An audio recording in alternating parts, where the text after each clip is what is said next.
Okay, now we'll start Ind AS 10. What is Ind AS 10? Event after the reporting period. तो standard का नाम क्या है? Event after the reporting period. तो मुझे बताओ कि क्या ऐसा कोई स्टैंडर्ड आपने इंटरमीडिएट या आईपीसीसी में भी पढ़ा था? उसका नंबर बताओ पहले। उसका नंबर एक स्टूडेंट का कहना है 5, यहाँ पर बैठे एक स्टूडेंट, उनका कहना है कि उसका नंबर 5 था। क्या उसका नंबर 5 था या कुछ कम था? तो आंसर इज 4, AS4 था। क्या उसका नाम event after the reporting period था या कुछ और था? उसका नाम था event after the balance sheet date. उसका नाम क्या था? Event after the balance sheet date. तो यहां पर उन्होंने balance sheet date word use ना करके event after the reporting period का है। एक अच्छी बात बताऊं तो ये स्टैंडर्ड बिल्कुल AS4 जैसा ही है, बहुत ही मामूली डिफरेंस होगा। इनफैक्ट पहले कुछ 1-1.5 घंटे तो आपको लगेगा भी नहीं कि कोई डिफरेंस है, लेकिन लास्ट में थोड़े बहुत कुछ डिविडेंड वगैरह पे जब हम डिस्कशन करेंगे तो वहाँ पे थोड़ा डिफरेंस आपको लगेगा।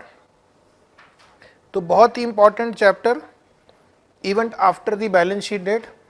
इस स्टैंडर्ड का रेफरेंस ऑलरेडी हमने इंड AS 2 में देखा था इन्वेंट्री में, कि event after balance sheet date से आपको एस्टिमेटेड सेलिंग प्राइस का पता चलता है। फिर आप थोड़े दिनों में इंड AS 37 जब पढ़ेंगे तो प्रोविजन की अमाउंट कई बार event after the balance sheet date से पता चलता है, या कॉन्टिंजेंट लायबिलिटी के बारे में कुछ इंफॉर्मेशन हमें event after the balance sheet से पता चलता है। डिविडेंड की अकाउंटिंग कैसे करेंगे वो भी इस चैप्टर में बताया जाएगा। तो will start with introduction. What are financial statement? हम एज अ इन्वेस्टर, ये हम इन्वेस्टर हैं, ये हम फाइनेंशियल स्टेटमेंट देख रहे हैं, तो इससे हमें क्या पता चलता है कि फर्म की फाइनेंशियल पोजीशन क्या है, फर्म का फाइनेंशियल परफॉर्मेंस कैसा है, परफॉर्मेंस। ओके, फंड्स का कैश फ्लो स्टेटमेंट या कैश फ्लो क्या है, इससे हमें इस कंपनी के बारे में, इसकी एफिशिएंसी, इसमें इन्वेस्ट करना है नहीं करना है, पता चलता है। तो यूजुअली क्या होता है, जो परफॉर्मेंस होता है वो किसी एक पीरियड का दिया जाता है। जैसे फॉर एग्जांपल 1 अप्रैल 2021 से 31 मार्च 2022, ये हमारा फाइनेंशियल ईयर मान लो इसमें आ गया। लेकिन ऐसा भी हो सकता है कई बार कि यहाँ पर हमारा ईयर एंडिंग डेट है, लेकिन बैलेंस शीट अप्रूव हुई, बैलेंस शीट अप्रूव या फाइनेंशियल स्टेटमेंट अप्रूव हुआ 30 जून 2022 को, और इस दौरान 31 मार्च से लेकर मान लो 29 जून तक, अप्रूव होने के पहले तक कोई सिग्निफिकेंट इवेंट हो गया, कोई सिग्निफिकेंट इवेंट हो गया, तो अब उस सिग्निफिकेंट इवेंट का इफेक्ट यहाँ पर हम दिखाएंगे या नहीं दिखाएंगे, यानी उसको हम एडजस्ट करेंगे या नहीं करेंगे। एक डेटर्स बहुत दिनों से पे नहीं कर रहा था, यहाँ पर जाके हमें पता चला 30 मई को कि डेटर पूरी तरह से इंसॉल्वेंट हो गया है, ठीक है, बर्बाद हो गया, लिक्विडेट हो गया। तो क्या ये डेटर अभी भी बैलेंस शीट में फुल अमाउंट पे दिखाना चाहिए या इस पे कोई प्रोविजन करना चाहिए? तो प्रोविजन फॉर डाउटफुल डेट करेंगे हम इसके ऊपर। Is it right? We are going to make provision for doubtful debt on this debtor because I know that I am not going to recover. So why should I show debtors at full amount? I will make some impairment loss provision on debtors. So that is this chapter all about. It will tell you whether we are going to make adjustment for transaction and events which are going to take place after the balance sheet date, but up to which date? Up to the date the balance sheet is approved by the authority who are supposed to approve the financial statement. So tell me which authority is supposed to approve the financial statement. In the case of a company, which authority will approve the financial statement? So usually it is the board of directors. So there will be transaction and event that occur after the reporting date, but before the financial statements are approved for issue to the public. So this chapter deals with these events and transactions which are after the reporting date but before the financial statements are issued. So your query will be कि why we need to discuss also only this? It is not required to be discussed. It is after the balance sheet date. ये अगले साल आ जाएगा. This will come in the next year. No. Next year it will be too late for the investor to understand the impact. Is it right? So it is better that we provide him information as early as possible so that he can take a timely decision. He can take a timely decision. एक और example देता हूँ तो आपको इसका impact समझ में आएगा. ये हमारी बैलेंस शीट का डेट है 31 मार्च 2022. This is the date of approval, and company was fighting a case here in the court. Then the court verdict came on 30th April, and now the company has to pay 100 crore rupees interest, penalty. So don't you think such a big amount should be informed to the stakeholders of the company, right?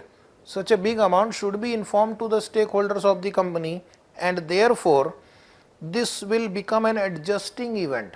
It will be adjusted in the financial statement, or some transactions may not be adjusting, but then they are so important that they need to be disclosed. At least they need to be disclosed. For example, on 30th April, suppose fire took place in the godown of the company. So even though it is not related to a situation on the balance sheet date, but because of fire, the company lost assets of 100 crore.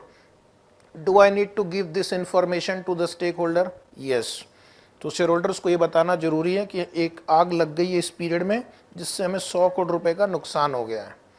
In fact अगर going concern valid न रहे तो the financial statement will also need to be changed according to a different basis of accounting.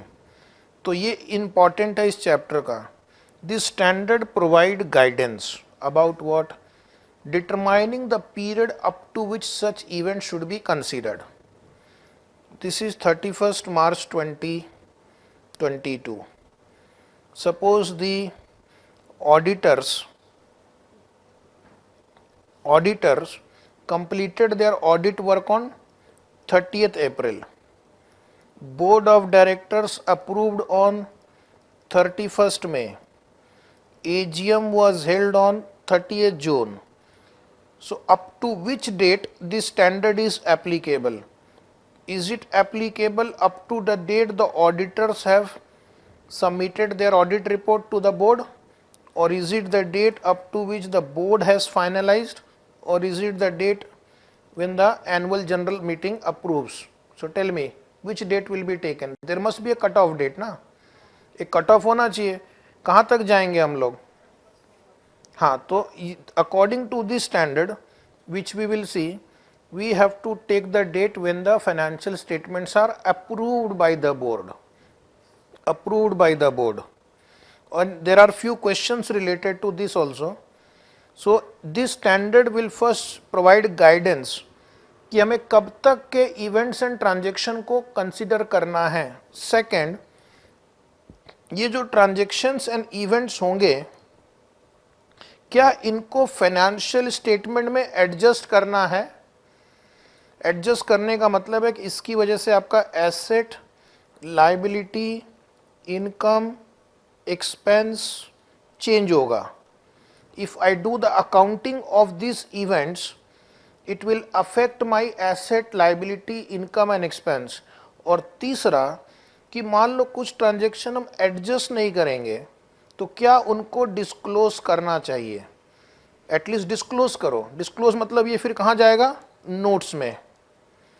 This will go to balance sheet, P&L account, and if it is not to be adjusted but only disclosed, then it will be disclosed in the notes.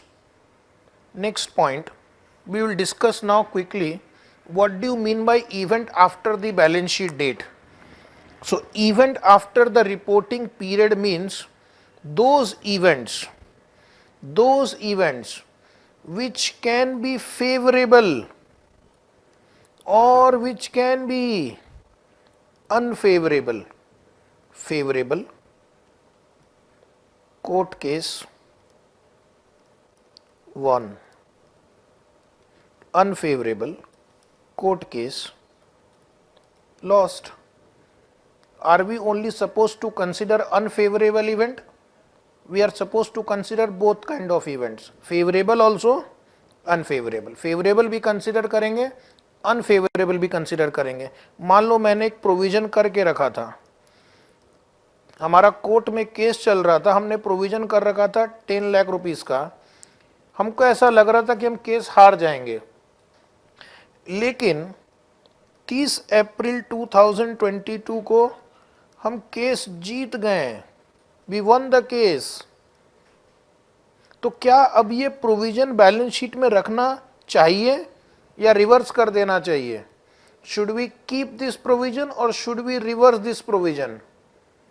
Reverse, because आपको पता है event after the balance sheet date is saying that you have won the case and the other party has not filed an appeal, matter is settled, so you have to reverse the provision now. Is it right? तो ये हो गया हमारा example कि जो favourable event है उसका भी इफेक्ट देना है. दूसरा अनफेवरेबल, हम court case, suppose we lost the court case and instead of 10 lakh we have to pay 18 lakh. Instead of 10 lakh we have to pay 18 lakh. So what will happen now? We have already made a provision of 10 lakh. We have to increase the amount of provision. We have to increase the amount of provision by 8 lakhs. So that was an unfavorable event. So which kind of events are covered by this standard? Those that occur between the end of the reporting period. यानी suppose balance sheet date से लेकर the date when financial statements are approved for issue, authorized for issue, that is called approval date. Let us say 30th June 2022.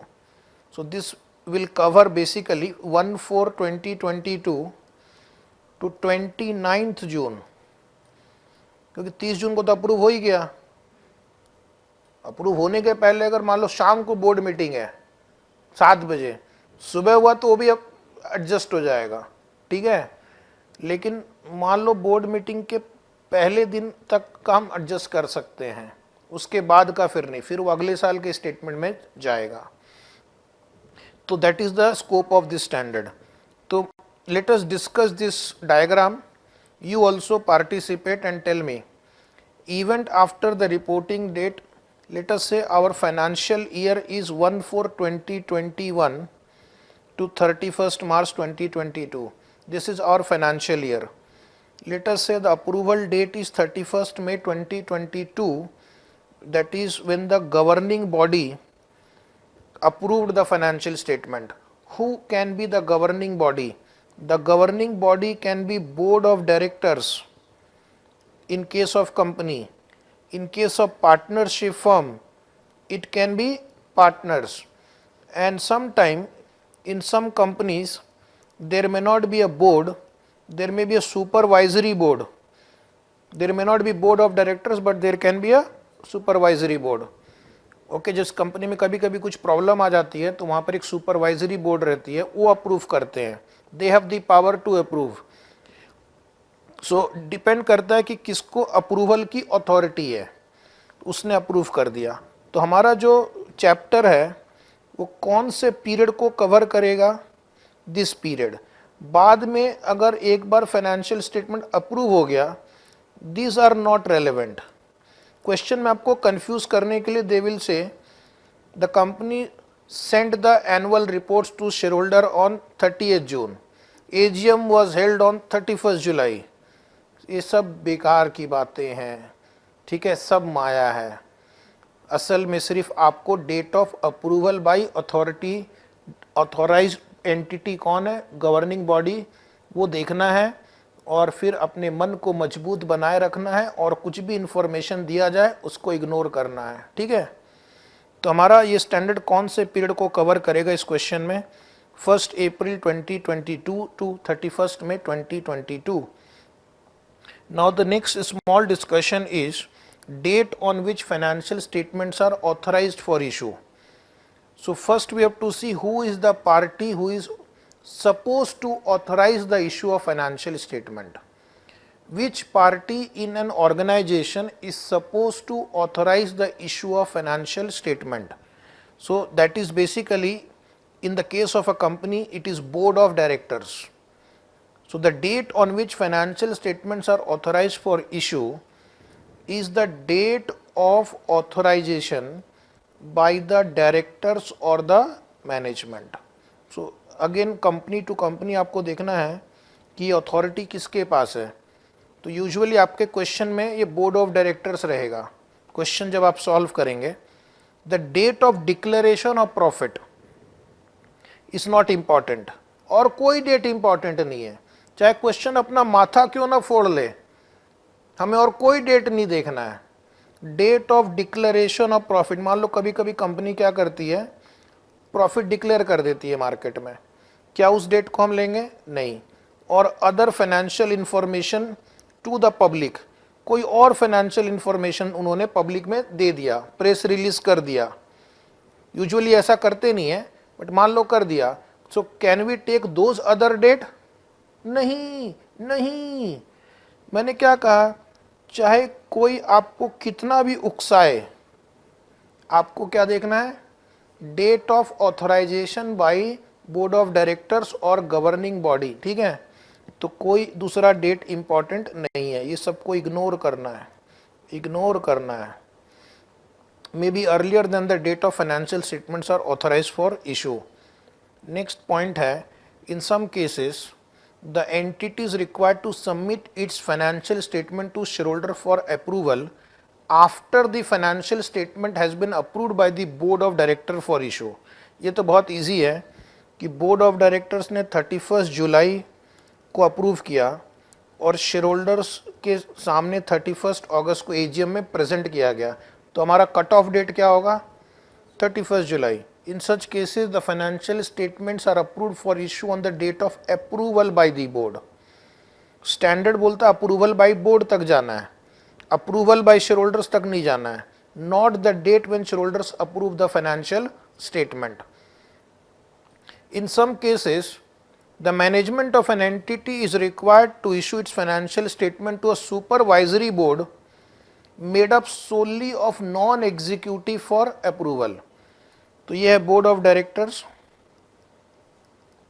And पहले ये approve करती है, उसके बाद ये सुपरवाइजरी बोर्ड को देती है, सुपरवाइजरी बोर्ड। अब यहाँ पर आपको क्वेरी आएगी कि हम ये डेट लेंगे 31 जुलाई का या ये 15 मान लो अगस्त हो गया, 16 कर देते हैं, 15 अगस्त तो छुट्टी है, which date you will take? Again the answer is 31st of July, the date when financial statements are authorized for issue to the supervisory board by the board of directors. In such cases, the financial statements are approved for issue when the management approves them. Underline, when the management approves them for the issue to the supervisory board. ठीक है, तो हमने क्या देखा, date of announcement of profit don't take, date of approval by shareholder don't take, date of authorization by supervisory board don't take if it is already authorized by the board of director to be issue to the supervisory board. लेकिन अगर company में board of director नहीं है, supervisory board के पास authority है, तो उस case में the date of approval by supervisory board will be taken. Okay, एक अब देखना इंस्टीट्यूट की बुक में ऐसे 3, 4, 5 क्वेश्चन हैं जहां पर आपको वो अलग अलग डेट्स देंगे, आपको मिसगाइड करने की कोशिश करेंगे। हमें क्या करना है, मन को मजबूत बनाए रखना है और सिर्फ approval bye board of directors, अगर नहीं है तो सुपरवाइजरी बोर्ड, और पार्टनरशिप फर्म के केस में when the partners will approve. Okay, बाकी जो भी दिया है वो सब ज्ञान है। इन सम केसेस क्वेश्चन, ये तो हो गया। क्वेश्चन नंबर 1 पे आते हैं। Source is ICI study material, इसको सिर्फ इम्पॉर्टेंट का दर्जा देना है, यानी एग्जाम के एक दिन पहले टाइम नहीं हो तो इसको मत देखना, टाइम नहीं हो तब, होगा तो जरूर देखना। What is the date of approval for issue of the financial statement for the reporting period from 1st April 20x1 to 31st March 20x2 in a situation when following dates are available? Completion of the preparation of financial statement 28th May. अब देखो 31st March is the reporting date. Financial statement का preparation किस तारीख को complete हो गया? 28 मई को। मतलब ऑडिटर ने अपना पूरा काम कर लिया, अकाउंट डिपार्टमेंट ने फाइनेंशियल स्टेटमेंट बना के रेडी रख दिया है अभी, फिर वो मैनेजमेंट को देते हम। बोर्ड मीटिंग बुलाई, बोर्ड ने रिव्यू किया और अप्रूव किया फॉर इशू, यानी आंसर ऑलमोस्ट आ गया हमारा। 19 जून को बोर्ड ने अप्रूव किया है इशू करने के लिए। अब उन्होंने आपको कंफ्यूज करने के लिए और भी बहुत सारे डेट्स दिया है। अवेलेबल टू शेयर होल्डर, तो शेयर होल्डर्स को हमने 1 जुलाई को मेल कर दिया। शेयर होल्डर्स की मीटिंग बुलाई 15 सितंबर को। फाइल्ड विथ रेगुलेटरी अथॉरिटी, यानी आपने सेबी को, स्टॉक एक्सचेंज को, आरओसी को फाइल किया 16 अक्टूबर को। ये सब क्या है? ये सब मोह माया है, ठीक है, ये सब मोह माया है, इनके चक्करों में नहीं पड़ना है। सिर्फ 19 जून, ठीक है, ओनली 19 जून इज रेलेवेंट। फिर पूछ रहा will your answer be different if the entity is a partnership firm, तो पार्टनरशिप फर्म के केस में भी the date when partners approve the financial statement. तो पार्टनरशिप क्यों लगता है हमें? Because a company can be a partner in a partnership firm and then the financial statement of partnership firm is consolidated by the company. Is it right? So in rare cases the financial statement of a partnership firm is to be consolidated with the parent company which is a limited company, तो उस case में partnership आता है। Otherwise Ind AS are not applicable to partnership firm on standalone basis, unless कि वो partnership firm के financial statement को parent के साथ कंसोलिडेट करना पड़े। तो लेट अस सॉल्व तो हो गया answer. Do you want to write the answer in notebook और will you write it as homework? Class work, right. On public demand we will write the answer in class only as per Ind AS 10. See why we are asking you to write. This will give you an idea how to write the answer in the exam. If this question comes, आप exam में सीधा एक line लिख कर आएंगे, company has approved on 19 July, answer over. लेकिन आपको उसके पहले थोड़ा सा इंट्रोडक्शन लिखना है, कंक्लूजन लिखना है, ठीक है। तो इस तरह से एक मेरिट होल्डर स्टूडेंट आंसर लिखेगा। As per Ind AS 10, the date of approval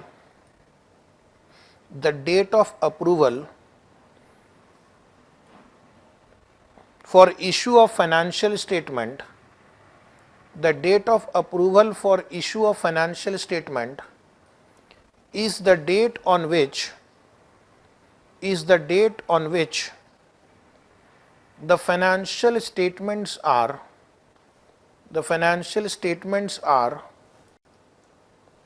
approved by the board of directors,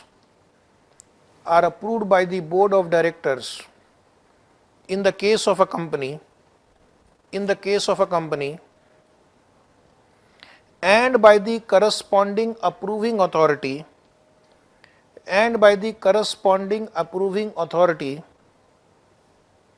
In the case of any other entity, in the case of any other entity, in the case of any other entity, accordingly,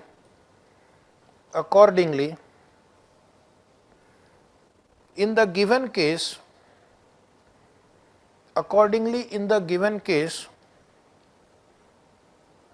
the date of approval is the date on which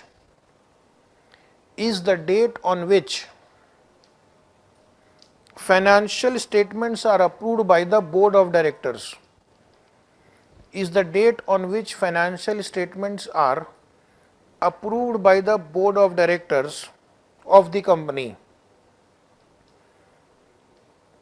are approved by the board of directors of the company, that is 19 June 20x2, 19 June 20x2.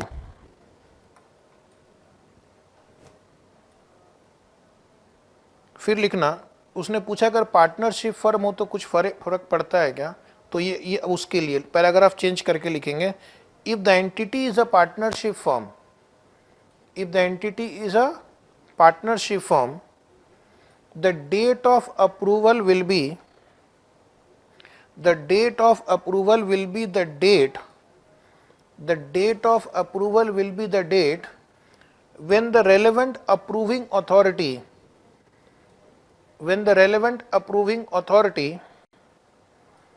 of such entity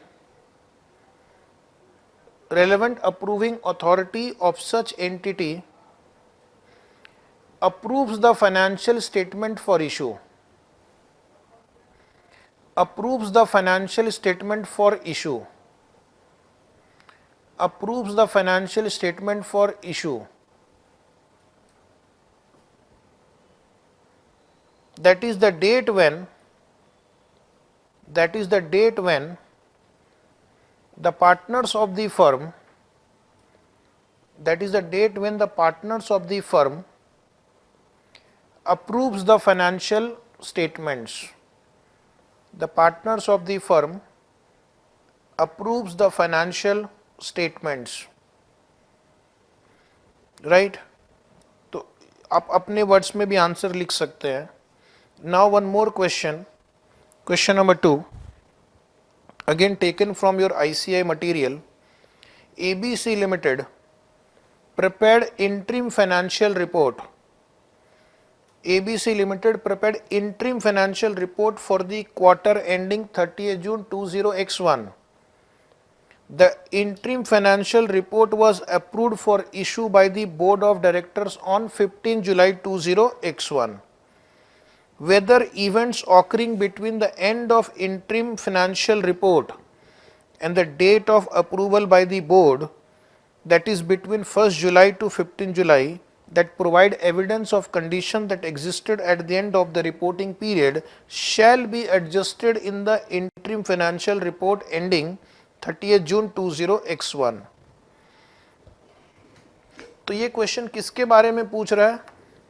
interim financial report, जिसको हम IFR कहेंगे. दूसरी बात, कौन से interim financial report के बारे में चर्चा की गई है? टेल मी, जो लोग देख रहे हैं जल्दी बोलो कि इंटरिम फाइनेंशियल रिपोर्ट का स्टैंडर्ड कौन सा है? Ind AS 34.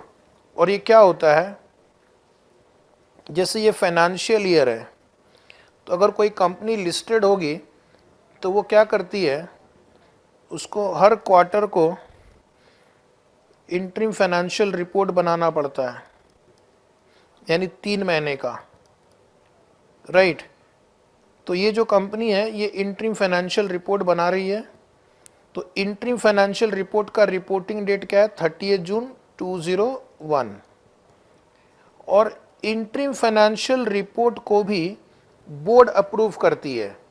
कोई ना कोई तो अप्रूव करेगा ना पब्लिक में इशू करने के पहले. तो उन्होंने इसको अप्रूव किया है 15 जुलाई. तो ये 15 दिन में मान लो अगर कोई सिग्निफिकेंट इवेंट या ट्रांजैक्शन हो गया, will it be covered by the standard? क्या उसके लिए भी स्टैंडर्ड एप्लीकेबल है? क्या इंटरिम फाइनेंशियल रिपोर्ट के लिए स्टैंडर्ड एप्लीकेबल है या एनुअल फाइनेंशियल स्टेटमेंट के लिए ये स्टैंडर्ड एप्लीकेबल है? तो ये दोनों के लिए एप्लीकेबल है। ये भी तो एक रिपोर्टिंग पीरियड ही हो गया ना, this is also a reporting period, is it right? 3 महीने का भी फाइनेंशियल स्टेटमेंट बनाते हैं तो वो भी तो एक रिपोर्टिंग डेट ही है ना। इन्होंने कहाँ लिखा एनुअल रिपोर्ट या एनुअल फाइनेंशियल स्टेटमेंट? कहीं पे भी लिखा है? उन्होंने लिखा event after the reporting date. तो इंटरिम पीरियड में 30 June is the reporting date, और यहां पर कुछ इवेंट हो गया, आग लग गई मान लो, तो क्या इसको हम डिस्क्लोज करेंगे या एडजस्ट करेंगे as per this standard? The answer is yes. So this standard is also applicable for interim period financial report. तो एक आंसर देखो वहां पे लिखा हुआ है शायद, ठीक है, काफी बड़ा आंसर है, इसलिए मैंने आपको आंसर प्रिंट में दे दिया है। अभी स्क्रीन पे देखना कि मेन आपको क्या पॉइंट्स कवर करने हैं। What is the reporting period is not covered under Ind AS 10? Ind AS 10 में सिर्फ ये लिखा गया event after the reporting period, लेकिन वो रिपोर्टिंग पीरियड कौन सा होगा, इंट्रीम होगा, फाइनल होगा, दोनों होगा, ऐसा वर्णन कहीं पे नहीं किया गया है। तो absence of any specific guidance, यानी कोई स्पेसिफिक प्रोविजन नहीं है स्टैंडर्ड में, तो हम क्या करेंगे, regarding reporting period implies any term for which reporting is done. यानी अगर आप 6 मंथली फाइनेंशियल स्टेटमेंट बनाएंगे तो क्या स्टैंडर्ड एप्लीकेबल होगा? हाँ। अगर आप मंथली फाइनेंशियल स्टेटमेंट बनाते हैं एज पर इंड AS, आपके MIS के लिए नहीं, कंपनी का मैनेजमेंट इंफॉर्मेशन सिस्टम के लिए वो मंथली बनाते होंगे, उसके लिए नहीं, लेकिन कोई भी फाइनेंशियल स्टेटमेंट अगर आप इंड AS के मुताबिक बनाते हैं तो फिर ये स्टैंडर्ड एप्लीकेबल हो जाएगा। Any term for which financial reporting is done by preparing financial statement is the reporting period for the purpose of Ind AS 10. Accordingly, financial reporting done for interim period by preparing either complete set of financial statement or preparing condensed financial statement will be treated as reporting period for the purpose of Ind AS 10. तो अभी आप पूछेंगे दो बातें, sir ये complete set of financial statement क्या होता है और ये कंडेंस्ड फाइनेंशियल स्टेटमेंट क्या होता है? एक बच्चा पूछ रहा है, कंप्लीट का मतलब उसमें एक बैलेंस शीट होगा, P&L अकाउंट होगा, SOCI होगा, कैश फ्लो स्टेटमेंट होगा, नोट्स होगा, सब कुछ होगा जैसे एक एनुअल रिपोर्ट में होता है। और कंडेंस में हम क्या करते हैं, थोड़ा इंफॉर्मेशन को कम कर देते हैं, इंफॉर्मेशन इज रिड्यूस्ड। सर मुझे और बताओ, नहीं अभी नहीं, इसका भी वक्त आएगा एक दिन, जब इंड AS 34 पढ़ेंगे तब मैं आपको बताऊंगा कि कंडेंस वर्ड क्या होता है। कंडेंस मतलब इंफॉर्मेशन को हम कंडेंस कर देते, कम कर देते हैं, क्योंकि मेरे पास टाइम नहीं रहता है ना। इंटरिम पीरियड मतलब आपको जैसे 30 जून खत्म हुआ, 15-20 दिन, महीना भर में आपको फाइनेंशियल स्टेटमेंट बना के इशू करना है। एनुअल रिपोर्ट बनाने के लिए हमें बहुत टाइम दिया जाता है, 3 महीने दिए जाते हैं सेबी द्वारा। इंटरिम के लिए हमें ज़्यादा टाइम नहीं रहता है, तो जितना जल्दी हो सके भेजना है, इसलिए उन्होंने कहा कि इतना डिटेल नहीं देना है, इसलिए उसको बोलते हैं कंडेंस्ड फाइनेंशियल स्टेटमेंट, ठीक है। और ज़्यादा चर्चा करेंगे इंड AS 34 में।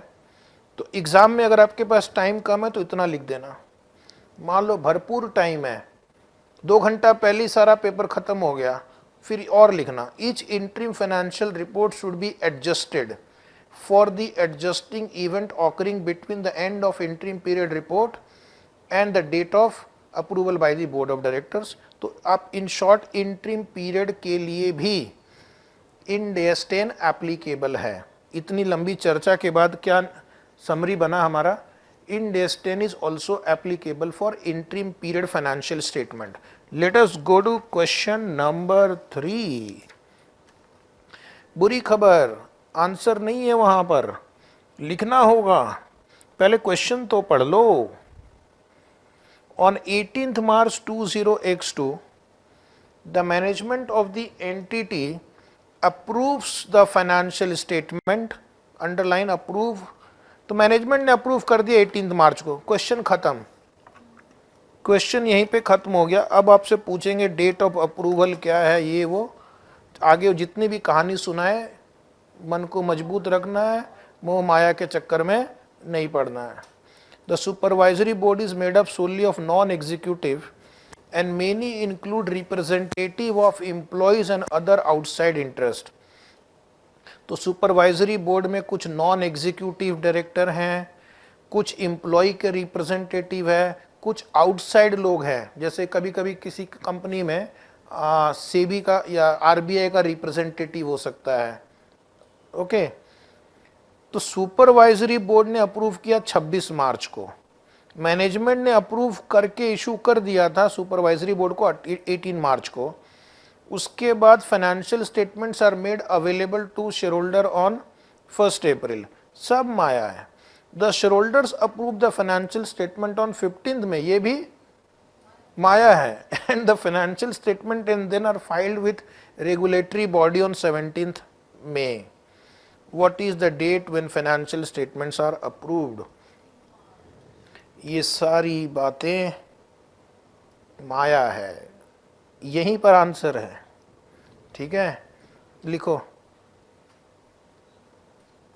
The financial statements are approved for issue, the financial statements are approved for issue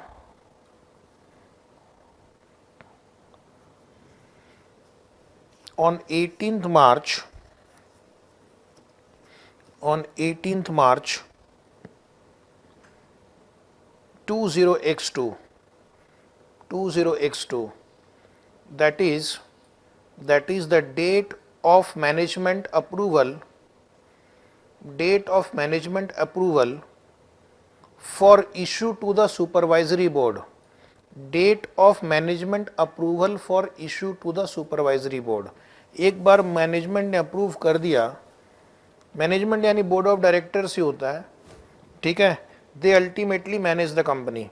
तो मैनेजमेंट वर्ड यूज करे या board of directors word use करे, कोई बात नहीं, एक ही चीज है। तो ये आंसर कंप्लीट हो गया। मैंने बहुत कहानी को आगे खींचा नहीं है, आप एग्जाम में लिखेंगे the date of authorization by supervisory board shareholder are not relevant, लिख देंगे अपने से। हाँ, क्वेश्चन नंबर 4 पर आना। ये सारे क्वेश्चन या तो आईसीआई के स्टडी मटेरियल में था, या आरटीपी में था, या एमटीपी में था, या एग्जाम में था। ये 4 सोर्सेस से इकट्ठे किए गए हैं। ABC limited has announce it's interim result. अब ये क्वेश्चन भी इंपॉर्टेंट, इसको मार्क करना क्योंकि कंफ्यूजिंग है। ABC Limited announced its interim result for Q1 ending 30th June 20x2 on 5th July। तो इनका ईयर एंडिंग डेट है 31 मार्च 2002। फर्स्ट क्वार्टर का डेट है खत्म होने का, फर्स्ट क्वार्टर यहाँ पे खत्म हो रहा 30 जून 2002 को। क्वार्टरली रिपोर्ट का रिजल्ट इन्होंने कब अनाउंस किया है? 5 जुलाई। क्वार्टरली रिजल्ट्स, तो इससे तो कोई मतलब ही नहीं है हमें। क्वार्टरली रिजल्ट कब अनाउंस कर रहा है, क्या उससे कोई मतलब है? However, till that time, the AGM for the year 201 and 202 was not held। अभी तक AGM नहीं हुआ है। AGM से किसको लेना देना है? The accounts for 2001-2002 were approved by the Board of Directors on 15 July। 15 जुलाई को बोर्ड ऑफ डायरेक्टर्स ने 2001-2002 का फाइनेंशियल स्टेटमेंट अप्रूव कर दिया है। ठीक है, यानी यहाँ का जो फाइनेंशियल स्टेटमेंट था, यहाँ इस डेट को अप्रूव हो गया है। कंफ्यूज करने के लिए आपको फर्स्ट क्वार्टर का एंडिंग डेट दिया है, फर्स्ट क्वार्टर का रिजल्ट भी डिक्लेयर हुआ है 5 जुलाई को, ये भी दिया हुआ है। अब आगे क्वेश्चन क्या कहता है? What is the date of approval for issue as per Ind AS 10 in the given case? तो date of issue of financial statement, ये डेट लेंगे जिस दिन बोर्ड ऑफ डायरेक्टर्स ने अप्रूव किया था, बीच में अगर कोई क्वार्टरली रिजल्ट अनाउंस भी हो गया है तो वो उस क्वार्टर का रेलेवेंस है। Financial statement for year ending 31 मार्च 2002, इसका अप्रूवल यहाँ हुआ है तो ये डेट ही हम कंसिडर करेंगे। तो लिखो आंसर, नोटबुक में आंसर लिखना। इस टाइप के क्वेश्चन आते हैं 4 मार्क्स के लिए। कुछ लोग लिखेंगे कि 5 जुलाई लेना चाहिए क्योंकि 5 जुलाई तक रिजल्ट अनाउंस हो गया था। मैंने कहा कि आपको दुनिया में कुछ भी बोला जाए, मन मजबूत नो माया, ठीक है। सिर्फ date of approval by the board of directors, अगर वो नहीं है तो सुपरवाइजरी बोर्ड देखना है। As per Ind AS 10, question का आंसर लिखना। As per Ind AS 10, even if partial information is published, even if partial information is published, still the reporting period will be, still the reporting period will be considered as, reporting period will be considered as the period between the end date of reporting period, the period between end date of reporting period, the period between end date of reporting period and approval of accounts, and approval of accounts. In the above case, the accounts are approved on 15 July. The accounts are approved on 15 July. Therefore, the period after the reporting date, therefore the period after the reporting date would be 31st March to 15 July. Would be 31st March to 15 July.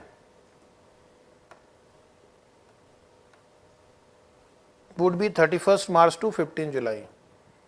इतना लिख सकते हैं आप, right. एक और question number 5 solve करेंगे जो authorisation date पे बेस्ड है। तो ये 5 क्वेश्चन जो है इंस्टीट्यूट के अलग अलग पब्लिकेशंस में मिले मुझे, ठीक है। The board of directors of ABC approved the financial statement for 2001-2 for issue on 15 June. Management of ABC Limited discovered a major fraud and decided to reopen the books of account. The financial statements were subsequently approved by the board of directors on 30th June 2002. What is the date of approval for the issue as per Ind AS 10 in the given case? Wait, कुछ बोलना मत। इस question में 31 मार्च 2002 हमारा year ending date है। पहले 15 जून 2002 को board ने अप्रूव किया, लेकिन बोर्ड के अप्रूव करने के तुरंत बाद उनको पता चला कि एक मेजर फ्रॉड है। उन्होंने फिर से बुक्स ऑफ अकाउंट को रीओपन किया और फिर से उसको रिवाइज करने के बाद 30 जून को दोबारा अप्रूव किया है। सेम बोर्ड BOD ने दोबारा अप्रूव किया है। तो हम फर्स्ट अप्रूवल लेंगे या सेकेंड अप्रूवल का डेट लेंगे? लॉजिकली सोचना है कि फाइनली कौन सा स्टेटमेंट अभी शेयर होल्डर के हाथ में जाने वाला है, सेकेंड वाला जाने वाला है। उसको ही हम आगे सुपरवाइजरी बोर्ड को या ऑडिट कमिटी को या शेयर होल्डर्स को देने वाले हैं, राइट। तो अभी इस केस में हमारा जो रिपोर्टिंग पीरियड कवर होगा after the balance sheet date will be the second. मान लो एक और होता, 15 जुलाई को एक और मान लो होता, यहां भी फिर लगा कुछ फ्रॉड हो गया तो 15 जुलाई वाला लेंगे। तो जब तक बोर्ड का फाइनल ऑथराइजेशन वाला आता है तब तक आप कंसीडर कर सकते हैं। तो अगर बोर्ड ने एक से ज़्यादा बार अप्रूव किया है फॉर सम रीज़न, देन जो लास्ट वाला अप्रूवल होगा उसको कंसीडर करेंगे। Is it right? तो इस क्वेश्चन में स्टूडेंट गलती कर सकता है अगर वो स्टैंडर्ड पहले से नहीं पढ़ के जाएगा। फिर वो अपना खुद का ही एक स्टैंडर्ड लिखेगा। लिखिए आंसर इन नोटबुक। पहले क्वेश्चन नंबर 5 लिख दो, पेज नंबर लिख दो। In the given case there are 2 dates of approval. In the given case there are 2 dates of approval by BOD.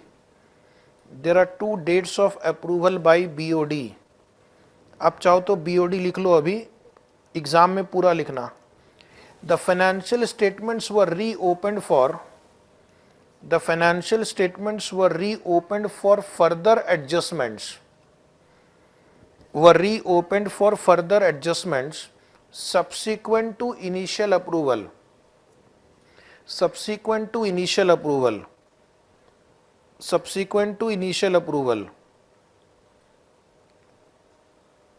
Next paragraph. The date of approval should be taken as the date on which financial statements are finally approved by the board of directors. Financial statements are finally approved by the board of directors. Finally approved word underline. एक से ज़्यादा approval हो तो finally approved, क्योंकि जितनी बार कुछ error मिलेगा मान लो और बोर्ड को देखना पड़ा तो बोर्ड फिर से उसको अप्रूव करती है। यानी बोर्ड का जो फाइनली अप्रूव्ड फाइनेंशियल स्टेटमेंट होता है फिर वो आगे शेयर होल्डर्स को जाता है। Therefore in the given case, अभी हो गया कंक्लूडिंग लाइन। पहले मेन पैराग्राफ, फिर बॉडी और फिर कंक्लूडिंग पैराग्राफ। यूजुअली ऐसे 3 पार्ट में आंसर डिवाइड किया जाता है। Therefore in the given case the date of approval for issue as per Ind AS 10 should be considered as 30th June 20x2 should be considered as 30th June 20x2। ठीक है, इतना लिखने पे 4 marks तक मिल सकते हैं। अब मैंने क्या किया है, अभी जो हमने ऊपर में इतने सारे 5-6 क्वेश्चन किए हैं उसका एक समरी बनाई जिसको हम कहेंगे अपने इस नोट्स में ट्यूटोरियल नोट, यानी ये समरी है, इंपॉर्टेंट पॉइंट्स हैं। तो पहले हमने क्या पढ़ा, एक क्वेश्चन में था इंटरिम पीरियड पे एप्लीकेबल है कि नहीं। तो उसके लिए मान लो आपके पास एग्जाम में टाइम नहीं है तो बस इसको पढ़ लेना कि Ind AS 10 annual financial statement और इंटरिम पीरियड फाइनेंशियल स्टेटमेंट दोनों के लिए एप्लीकेबल है। दूसरी बात है कि इवेंट फेवरेबल हो या अनफेवरेबल हो, दोनों इस स्टैंडर्ड के स्कोप में है। तीसरा है कि अप्रूवल कौन करेगा, approval will be by the governing body of the entity. जो हर ऑर्गेनाइजेशन में गवर्निंग बॉडी होती है जो फाइनली सबसे हाईएस्ट डिसीजन मेकिंग बॉडी होती है। तो in case of company usually it is the board of directors, या फिर कुछ कंपनीज में सुपरवाइजरी बोर्ड्स होते हैं और पार्टनरशिप फॉर्म में पार्टनर्स। तो एग्जाम में वही क्वेश्चन आता है।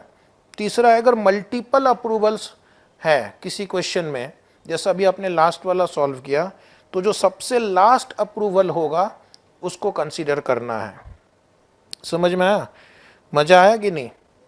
हाँ, अब जो इवेंट होंगे after the balance sheet date 2 type के होंगे। कौन से 2 टाइप के होंगे? एक को हम बोलते हैं एडजस्टिंग इवेंट और एक को हम बोलते हैं नॉन एडजस्टिंग इवेंट। तो स्टूडेंट पूछ रहा है कि एडजस्टिंग इवेंट को हम एडजस्टिंग इवेंट क्यों कहते हैं? क्योंकि हम इसको एडजस्ट करते हैं। कुछ इंफॉर्मेशन जो हमारे पास बैलेंस शीट डेट के दिन पूरी नहीं है, कुछ हो रहा है लेकिन हमें पता नहीं इसका फाइनल आउटपुट क्या होगा, फाइनल आउटकम क्या होगा, तो उस केस में हम बैलेंस शीट के बाद तक भी थोड़ा वेट कर लेते हैं।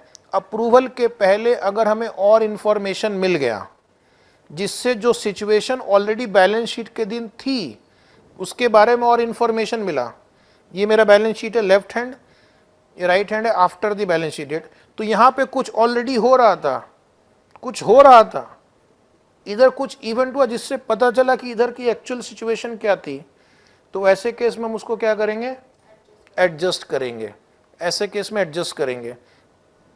अगर मेरा 31 मार्च को कोर्ट केस चल रहा है और मान लो 5 मई को कोर्ट का डिसीजन आ गया, तो कोर्ट का डिसीजन सिर्फ मुझे इस सिचुएशन के बारे में और क्लैरिटी दे रहा है। It is providing me further evidence of condition that existed on the balance sheet date. तो टेक्निकली क्या स्टैंडर्ड बोलता है, further evidence of condition that already existed on the balance sheet date. तो उस केस में हम क्या करेंगे, इसको एडजस्ट करेंगे। एडजस्ट करने का मतलब है कि हम बैलेंस शीट या P&L अकाउंट के आइटम्स को चेंज करेंगे। जैसे मान लो हमने पहले प्रोविजन नहीं किया था, अब हमें पता है कि हम केस हार गए, तो अभी हमें एक प्रोविजन करना होगा, P&L account debit to provision. इससे क्या होगा, मेरा प्रॉफिट कम हो जाएगा, बैलेंस शीट में एक लायबिलिटी आ जाएगी। या ऐसा हो सकता है कि हमने पहले प्रोविजन करके रखा था, हमें लग रहा था कि हम केस हार जाएंगे, ठीक है, लेकिन पता नहीं खुदा को क्या मंजूर था, केस जीत गए उम्मीद के विपरीत। तो पहले हमारी बैलेंस शीट में प्रोविजन बना हुआ था, अब उसको रिवर्स करेंगे। अगर प्रोविजन बना हुआ था, अब मुझे नहीं चाहिए, हम केस जीत चुके हैं, टू P&L अकाउंट, तो ये हो गया ना एडजस्टमेंट। इससे बैलेंस शीट में लायबिलिटी कम हो गई, प्रॉफिट एंड लॉस अकाउंट में लॉस कम हो गया या प्रॉफिट बढ़ गया, प्रॉफिट बढ़ गया। Is it right? एक कस्टमर था, पैसे नहीं दे रहा है, पैसे नहीं दे रहा है, 5 मई को पता चला कस्टमर इंसॉल्वेंट हो गया, ऊपर नहीं गया, इंसॉल्वेंट हो गया। अब हमें पता है कि वो पैसे देगा नहीं, तो हम क्या करेंगे, कस्टमर का फिगर रिवाइज करेंगे। या तो हम एंट्री पास करेंगे बैड डेट टू डेटर्स, या फिर हम एंट्री पास करेंगे bad debts to provision for bad debt. Bad debt चला जाएगा P&L अकाउंट में, provision for bad debt debtor से हम लेस करके दिखाएंगे, तो बैलेंस शीट भी अफेक्ट हो गया, P&L अकाउंट भी अफेक्ट हो गया। इसको बोलते हैं एडजस्टिंग इवेंट। यानी कि कहीं ना कहीं आपका फाइनेंशियल स्टेटमेंट पे उसका इफेक्ट जाएगा, यानी हम उसकी एक एंट्री करेंगे। आपकी भाषा में बात करूं तो उसकी एक एंट्री होगी, ठीक है। और दूसरा क्या होता है, पहले मैं फर्स्ट वाले को पढ़ दूं। एडजस्टिंग इवेंट किसको कहते हैं, those that provide evidence of condition that existed at the end of the reporting period. यानी कि सिचुएशन ऑलरेडी होनी चाहिए रिपोर्टिंग डेट के दिन, बाद के इवेंट से हमें और एविडेंस मिलता है उसके बारे में, तो इसको हम बोलते हैं एडजस्टिंग इवेंट। और दूसरा होता है indicative of condition that arose after the reporting period. यानी कि ये वैसे इवेंट हैं जो रिपोर्टिंग डेट के बाद ही ओरिजिनेट पहली बार हुए हैं। मान लो ये मेरी बैलेंस शीट का डेट है 31 मार्च, 5 अप्रैल को आग लग गई गोडाउन में, 20 लाख रुपए का इन्वेंट्री जलकर राख खाक हो गया। तो क्या ये सिचुएशन यहां थी? नहीं, तो ये नॉन एडजस्टिंग हो जाएगा।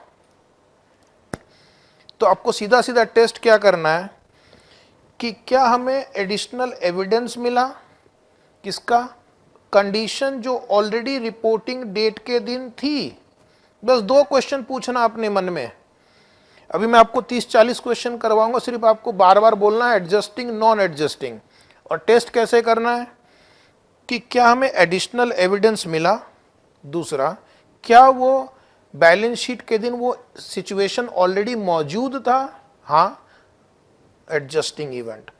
लेकिन अगर वो सिचुएशन बैलेंस शीट के दिन मौजूद नहीं था, नया सिचुएशन उत्पन्न हुआ है, तो क्या कहेंगे, नॉन एडजस्टिंग इवेंट। आग बाद में लगी, मान लो आग ऑलरेडी लग चुकी थी 31 मार्च को, 5 अप्रैल तक फिर आपको अंदाजा हुआ कि भाई कितने का नुकसान हुआ है, तो फिर आप जितने का नुकसान हुआ उतने की एंट्री करेंगे। Is it right? मान लो बैलेंस शीट या उसके पहले किसी ने कुछ थेफ्ट किया, 5 अप्रैल को पता चला, तो सिचुएशन ऑलरेडी मौजूद था, चोरी हो चुकी थी, तो उसको हम एडजस्ट करेंगे। लेकिन मान लो चोरी 30 अप्रैल को ही और ईयर एंडिंग डेट 31 मार्च है, तो फिर ये नॉन एडजस्टिंग हो जाएगा। फिर अगर वो इंपॉर्टेंट रहा तो उसको डिस्क्लोज करेंगे, मटेरियल रहा तो डिस्क्लोज करेंगे। ठीक है, तो हमारा अगला आधा घंटा करीब गुजरने वाला है किसके साथ? एडजस्टिंग इवेंट के साथ। ध्यान से सुनना, आपको लगता होगा बहुत इजी चैप्टर है, इजी ही है, सही लग रहा है। Adjusting events are those events where adjustments are made to provide for evidence of condition that existed at the reporting date. तो दो बातें यहाँ पर क्या ध्यान रखने योग्य है। पहली बात कि we are getting more evidence after the balance sheet date, which only gives us additional evidence, additional information about a situation or a condition which is already existing on the balance sheet date. तो balance sheet date के दिन condition होनी चाहिए। Event after the balance sheet date should provide additional evidence of condition existing on balance sheet date, so that will become adjusting event. Treatment of adjustment, adjusting event, so treatment same है। जब हम इसको adjusting event बोल ही रहे हैं तो उसको हम एडजस्ट करेंगे। एडजस्ट करेंगे का मतलब है हम उसको फाइनेंशियल स्टेटमेंट में रिकॉर्ड करेंगे। इससे हमारा एसेट, लायबिलिटी, इनकम या एक्सपेंस बदल सकता है। Is it right? So management is required to make adjustments. How to check whether events after reporting date are adjusting event और नॉट। तो यहाँ पर डियर स्टूडेंट, आपको मैं 2 स्टेप दूंगा सिर्फ। पहले स्टेप में देखना है कि check evidence of event after reporting date but before the approval date. क्या कोई ऐसा इवेंट हुआ है जिससे आपको एडिशनल एविडेंस मिल रहा है? ठीक है, तो कुछ तो ऐसा होना चाहिए after the balance sheet date जिससे आपको कुछ और इवेंट मिले। जैसे कोर्ट केस आप जीत गए, कोर्ट केस हार गए, डेटर्स इंसॉल्वेंट हो गया। दूसरा, check condition of such event existing on the reporting date। और ये जो आपको एडिशनल एविडेंस मिल रहा है, क्या ये रिपोर्टिंग डेट के किसी एग्जिस्टिंग कंडीशन के बारे में हमें और बता रहा है? अगर दोनों जवाब है यस यस, तो हमारा आंसर क्या होगा? It is an adjusting event. ठीक है, क्वेश्चन ध्यान से पढ़ना है। सिर्फ और सिर्फ ये 2 टेस्ट करने हैं कि क्या हमें एडिशनल एविडेंस मिला after the balance sheet date and does it relate to a condition और situation existing on the reporting date. कुछ एग्जाम्पल हम डिस्कस करेंगे और एग्जाम्पल को समझाने के लिए मैंने कुछ डायग्राम्स भी बनाए हैं, आपकी बुक में भी बना है with solution, so don't worry. ये सब टिपिकल एग्जामिनेशन क्वेश्चन है जो यूजुअली आपके आईपीसीसी और इंटर में आते थे। ठीक है, तो पहला एग्जाम्पल है settlement of a court case where the entity has a present obligation according to Ind AS 37। एक कोर्ट केस सेटल हो गया। प्रेजेंट ऑब्लिगेशन का मतलब है probability of liability is more than 50%, उसको बोलते हैं प्रेजेंट ऑब्लिगेशन। लाइबिलिटी होने की संभावना 50% से ज़्यादा है, लाइबिलिटी होने की संभावना 50% से ज़्यादा है। तो इसका मतलब इसको क्या करेंगे? प्रोविजन करेंगे, इसका प्रोविजन करेंगे। प्रोविजन के साथ कौन सा स्टैंडर्ड डील करता है? Ind AS 37। तो इंड AS 37 हम अभी बहुत नज़दीकी भविष्य में लेने वाले हैं। तो पहले क्वेश्चन समझो कि बिगिनिंग डेट आपको दिया हुआ है 1 अप्रैल, ये रिपोर्टिंग डेट, ये है इवेंट डेट। क्या है event? Settlement of court case, और ये है अप्रूवल डेट। तो ये डेट इसके बीच में होना चाहिए। ठीक है, फिर यहाँ पर कुछ एविडेंस मिला हमें, कोर्ट केस सेटल हो गया, उसका एविडेंस मिला।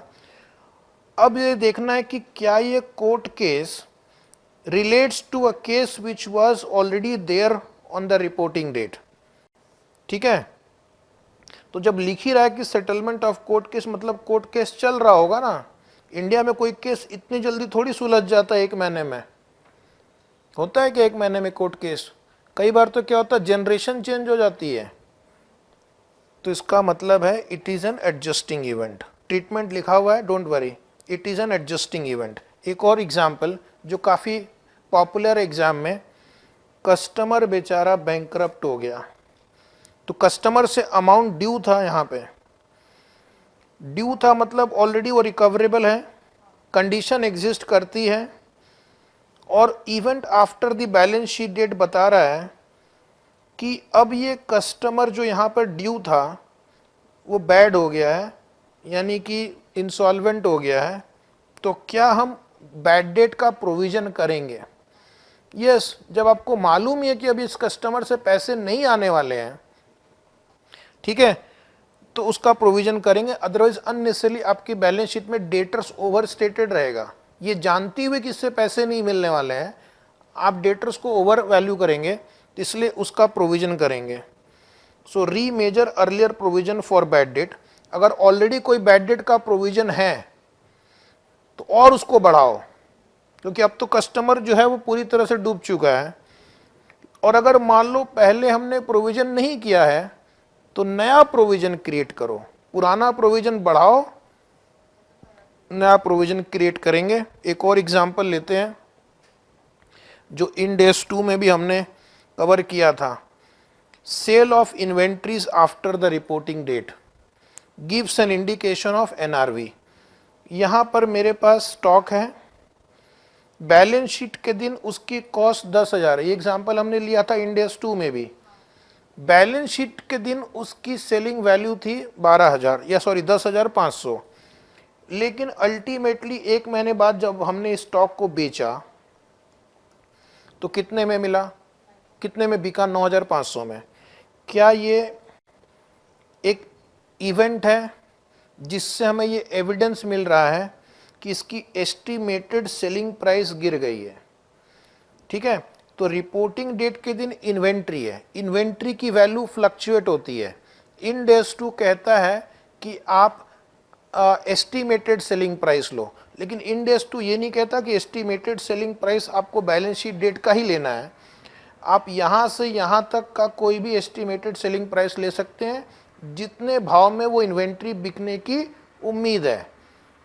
तो जब मुझे पता ही है कि इस इन्वेंट्री को बेचकर 9.5 मिलने वाला है, क्योंकि मुझे पता चल गया है ना, बैलेंस शीट के अप्रूव होने के पहले ही मुझे पता चल गया कि ये इन्वेंट्री 9.5 में बिकेगा या बिका है, तो उसकी वैल्यू क्या होगी?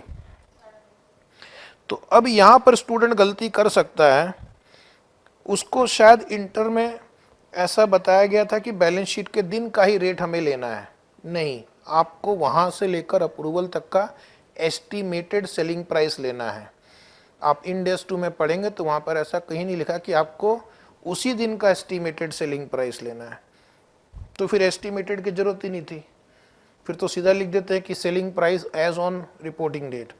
तो यहाँ पर हमारा आंसर होगा, ये क्वेश्चन इंड एस 2 में भी आ सकता है कि inventory will be valued at cost और NRV, and NRV will be based on this figure, that is 9,500.